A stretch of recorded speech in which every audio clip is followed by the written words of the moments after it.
आहारशास्त्राच्या दृष्टीने मी सांगते, की आता उन्हाळ्यामध्ये भरपूर भाज्या मिळतात, की ज्या पाणीदार असतात. उदाहरणार्थ काकडी मिळते, लाल हां. भोपळा मिळतो, दुधी भोपळा मिळतो.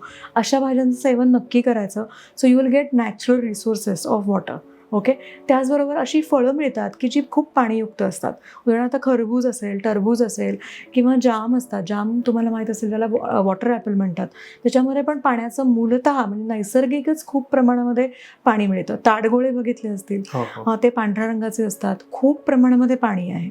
त्याचबरोबर नारळाचं पाणी पिऊ शकतो. कोकम सरबत पिऊ शकतो, साखर कमी करून ऑफकोर्स. पण नारळाचं पाणी म्हणजे coconut water is the best drink I feel, कारण का पोटॅशियम मिळतं, इलेक्ट्रोलाइट लॉस आपला होत असतो कारण का खूप घाम येतो.